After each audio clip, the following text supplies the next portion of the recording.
Hello डिस्टेंट्स, most welcome on your round channel डेगना online study. जहाँ पर आज हम बात करेंगे हमारे पास में जो नेक्स्ट आपका डेरिवेशन आएगा इस 12th चैप्टर के रिगार्डिंग, जैसे कि संधारित्रों का समांतर क्रम संयोजन और सरणी क्रम संयोजन के बारे में। ठीक है बच्चों, तो आइए बात करते हैं स्टार्टिंग में कि हमारे पास में हेडिंग पॉइंट है आपका संधारित्रों का सरणी क्रम संयोजन।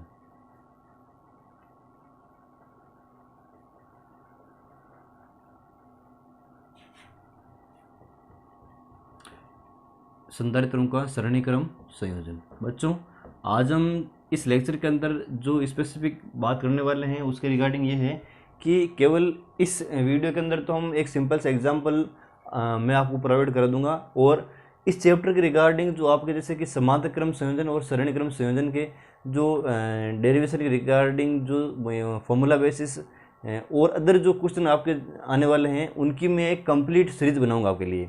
ठीक है, आपके लिए एक दो वीडियोस एक्स्ट्रा इसी डेरिवेशन के अंदर आएंगे, ताकि आपके लिए जैसे कि अलग अलग आपको कोई शेप के अंदर, जैसे कि माना कि कोई एक स्क्वायर के अंदर हो, कोई एक रेक्टेंगल के अंदर हो, कोई ट्रायंगल के अंदर हो, तो इस प्रकार से अगर आपके कोई कैपेसिटर है, इस प्रकार से आपके पास में कोई कैपेसिटर यहाँ पर अवेलेबल है, तो इन सारे कैपेसिटर की जो काउंटेशन होती है सरणी क्रम संयोजन के अंदर, समांतर क्रम संयोजन के अंदर, उन सारे चैप्टर्स को हम उन सारे क्वेश्चन को हम सोल्व करेंगे। और साथ साथ में हम ये भी देखेंगे कि हमारे जो प्रीवियस जो जैसे कि कॉम्पिटिटिव एग्जाम के अंदर जो क्वेश्चन आए हुए हैं, जैसे कि प्रीवियस कोई भी जैसे कि IIT JEE के अंदर या फिर नीट वगैरह के अंदर, तो उस प्रकार के जितने भी क्वेश्चन आए हुए हैं उन सारे के सारे क्वेश्चन को मैं आपके लिए यहाँ पर प्रोवाइड करने के लिए मतलब जैसे कि एक अलग लेक्चर आपके लिए बना करके तैयार रख दूंगा आपको। ठीक है बच्चों, ताकि आप उससे अच्छे से समझ पाओ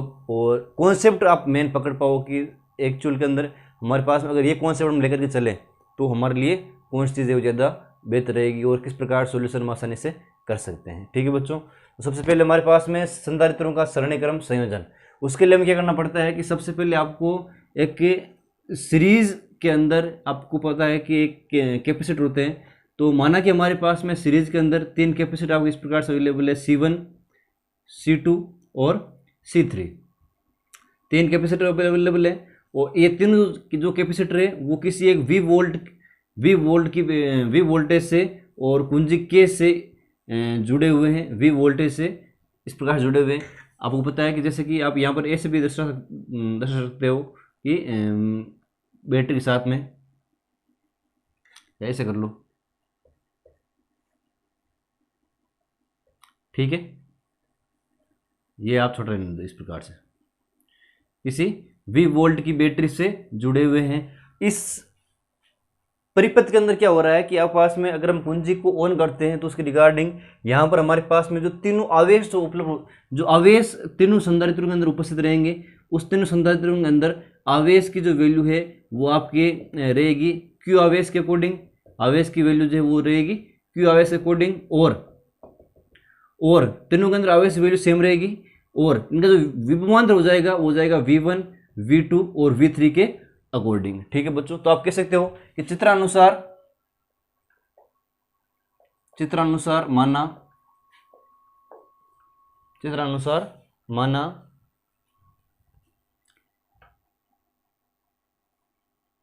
श्रेणी क्रम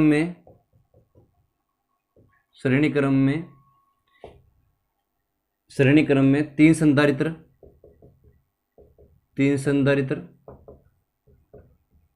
C1, C2 व C3 क्रम से V वोल्ट की बैटरी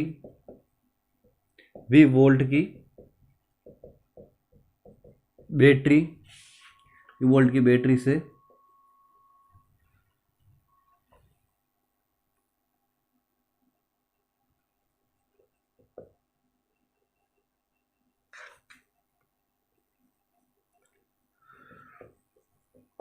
V वोल्ट की बैटरी से जुड़ गए हैं।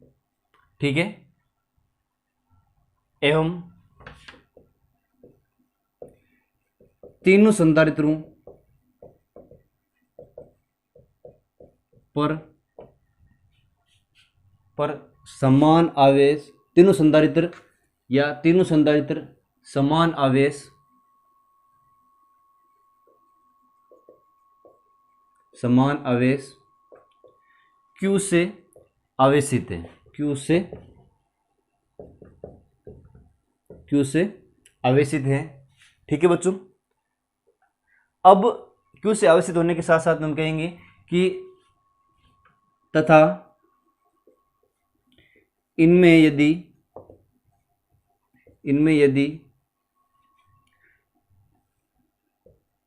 भिन्न भिन्न विभवांतर V1 V2 व V3 हो तो कुल विभवांतर होगा capital V equal V1 V2 plus V3। ठीक है बच्चों, ये आपका हो गई इक्वेशन ए के अकॉर्डिंग। ठीक है, अब हम देखेंगे कि प्रथम संधारित्र के लिए हमारे पास में जो प्रथम संधारित्र है ना, फर्स्ट जो आपके पास में संधारित्र है C1 वाला, उसके लिए आपको पता है कि संधारित्र की जो धारिता होती है प्रथम संधारित्र के लिए जो धारिता अकॉर्डिंग जो वैल्यू होती है वो जाएगी Q equal to C1 V1 के अकॉर्डिंग। ठीक है बच्चों, और यहाँ से आपको पता है कि V1 जो निकलेगा वो निकल जाएगा V1 is equal to Q by C1 के अकॉर्डिंग। ठीक है बच्चों, सेकंड जो आपको हो जाएगा वो जाएगा द्वितीय संधारित्र के लिए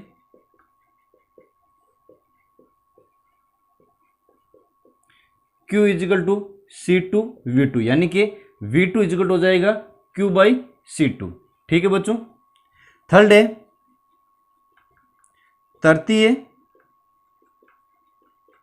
संधारित्र के लिए हो जाएगा Q equal to C3 V3, यानी कि V3 बराबर Q by C3।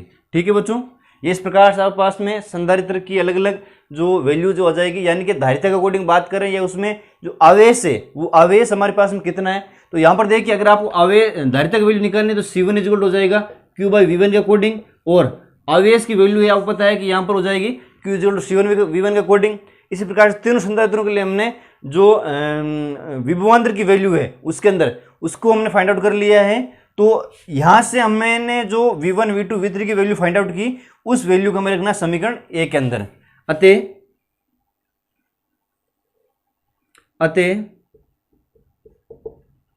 V1 V2 व V3 का मान समीकरण एक में रखने पर मान कितना हो जाएगा, मान हो जाएगा V equal to V1 plus V2 plus V3 आपके पास में है, मान हो जाएगा Q by C1 plus Q by C2 plus Q by C3 according. ठीक है, अब यहाँ से Q कॉमन आ रहा है तो V इजिकल टू हमने कॉमन ले लिया Q को 1/C1 plus 1/C2 plus 1/C3। ठीक है बच्चों, ये आपके पास में कंप्लीट एक जैसे कि फॉर्मूला बेस चीज़ आ गई। ठीक है, हमने यहाँ पर मान रखा और मान रखने के बाद हमारे पास में इस प्रकार से ये चीज़ है वो निकल कर आई है। तो हमारे पास में अब हमने ये तो हमने ले ली बात, किसी परिपथ के अंदर अगर तीन संधारित्र अवेलेबल हो, किसी परिपथ के अंदर अगर तीन संधारित्र अवेलेबल हो तो उसके अकॉर्डिंग अब हम बात करते हैं इसके समान ही एक तुल्य संधारित्र जो आपकी कैपिटल फॉर्म के अंदर लेंगे, जो कि इन उसकी जो वैल्यू होगी वो इन तीनों के योग के बराबर हो जाएगी, उसकी जो वैल्यू होगी वो इन तीनों के योग के बराबर हो जाएगी। तो आप कह सकते हो कि यदि संयोजन की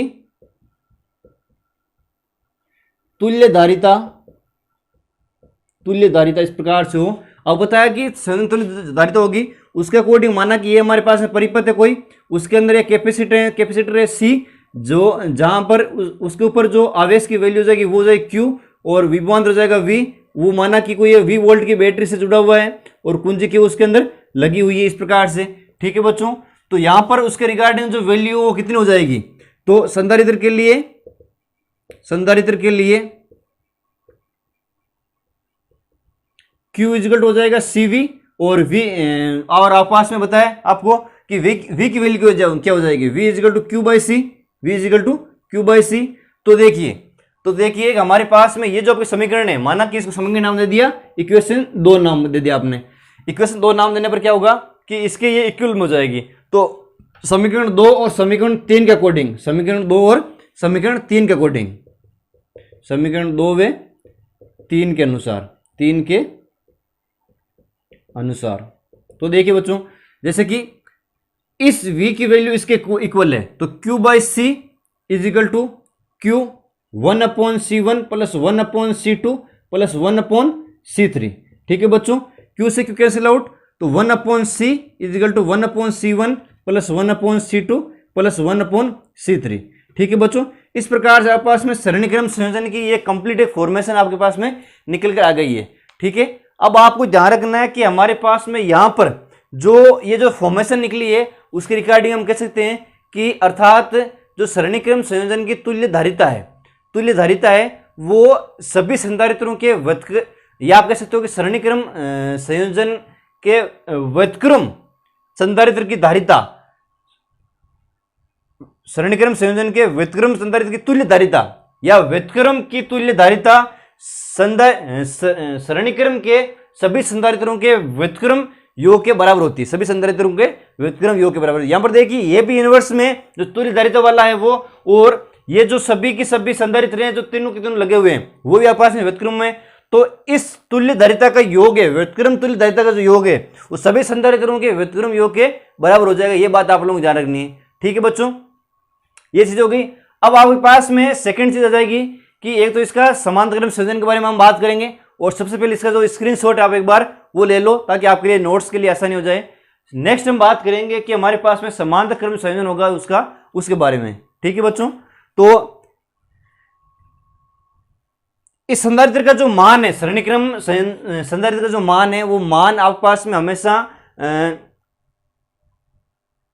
तुल्य धारिता का मान जो होगा वो हमेशा कम होता जाएगा, व्युत्क्रम जो मान होगा वो हमेशा कम होता जाएगा। ये बात आप लोगों को ध्यान में रखनी है। ठीक है बच्चों, व्युत्क्रम जो मान होगा वो हमेशा कम होता जाएगा, ये बात आप लोगों को हमेशा ही ध्यान रखनी है, क्योंकि आपको पता है कि व्युत्क्रम जो होता है वो एक्चुअल में इनवर्स ही होता है। इनवर्स जो होगा वो ज्यादा से ज्यादा कमती होता जाएगा, ज्यादा नहीं बढ़ेगा। ये बात हम अगर ज्यादा बढ़ने की बात करते हैं तो वो बात होती है आपके पास में समांतरक्रम संयोजन वाले प्रोसेस के अंदर। तो आइए उसको भी हम एक बार देख लेते हैं, उसका किस प्रकार से वीडियो बनता है और किस प्रकार से हमारे पास में उसका डेरिवेशन शो होता है। सेम इसी प्रोसेस में ये कॉन्सेप्चुअल चीज आपको ध्यान रखनी है, बस क्या हो रहा है क्या नहीं हो रहा है।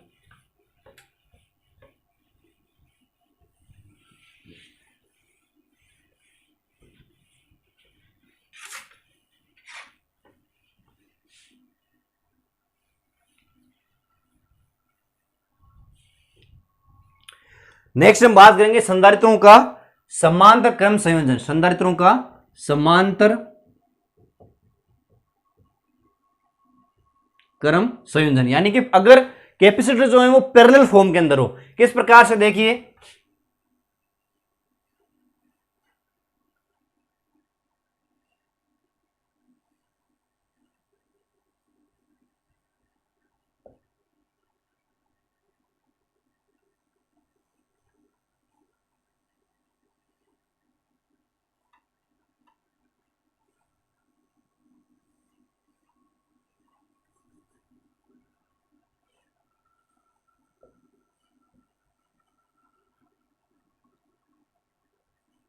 मानना कि आपके पास में तीन संधारित्र हैं C1, C2 और C3, तीनों ही एक दूसरे के समांतर क्रम में उपस्थित हैं, और इन तीनों संधारित्र के अंदर जो है वो V वोल्ट की बैटरी लगी हुई है, कुंजी लगी हुई है, परिपथ के अंदर ये उपस्थित है।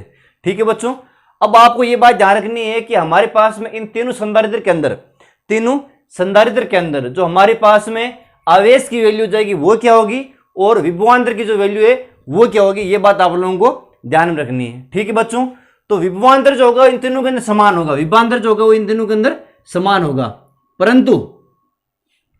परंतु हमारे पास में इनके अंदर जो आवेश की वैल्यूज है वो कमती ज्यादा हो जाएगी, जो इफेक्ट ऑफ चार्जेस है वो कमती ज्यादा हो जाएगा। कहने का मतलब है कि कुछ पोजीशन में जैसे कि जो पावर है वो डिक्रीज हो जाएगी, कुछ जैसे कि इलेक्ट्रॉन वगैरह की जो कंडीशन है वो कम या ज्यादा हो जाएगी। तो इनके अंदर जो आवेश उपस्थित है वो माना कि अलग अलग है, Q1, Q2 और Q3 आवेश उपस्थित है। तो आप कह सकते हो कि चित्रानुसार मानना कि एक समांतर क्रम संयोजन के परिपथ के अंदर तीन संधारित्र क्रम से C1, C2 व C3 उपस्थित है, जो कि एक V वोल्ट की बैटरी से जुड़े हुए हैं। तो मानना कि इसके अंदर एक समान विभवांतर V V उपस्थित है तीनों संधारित्र के अंदर तथा आवेश का मान क्रम से Q1 Q2 व Q3 है, तो कुल आवेश की जो वैल्यू हो जाएगी वो जाएगी Q equal to Q1 plus Q2 plus Q3 के अकॉर्डिंग। ठीक है, या आप इस प्रकार से भी कह सकते हो Q1 plus Q2 plus Q3। ठीक है बच्चों, तो प्रथम संधारित्र के लिए, प्रथम संधारित्र के लिए क्या हो जाएगा, Q1 इजिकल हो जाएगा C1V। तो माना कि हमारे पास में यहां पर देखिए कि आपको पता है कि जैसे कि कंप्लीट एक तो Q1 Q2 Q3 की वैल्यू फाइंड आउट करनी है, वो वैल्यू हमारे पास निकल रही है। द्वितीय चीज हो जाएगी द्वितीय संधारित्र के लिए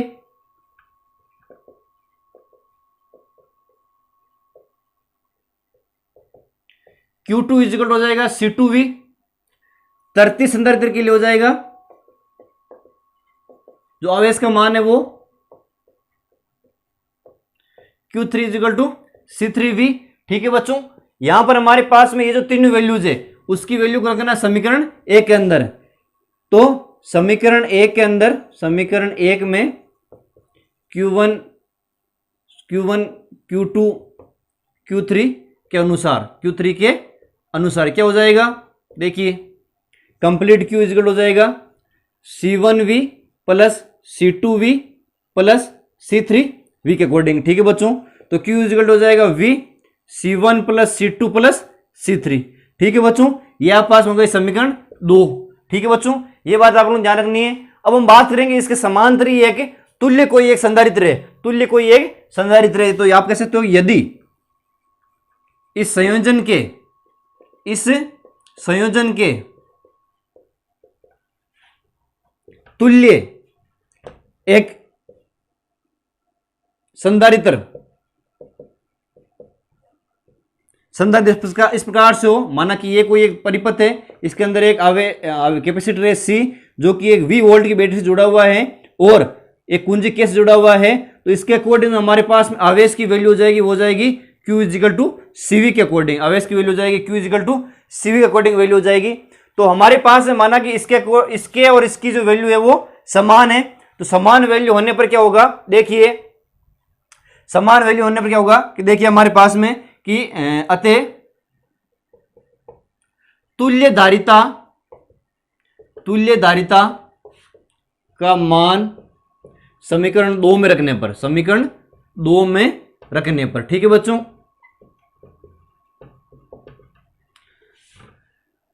Q equal to C1V plus C2V plus C3V के अकॉर्डिंग वैल्यू है, मान रखेंगे तो CV equal to V C1 plus C2 plus C3।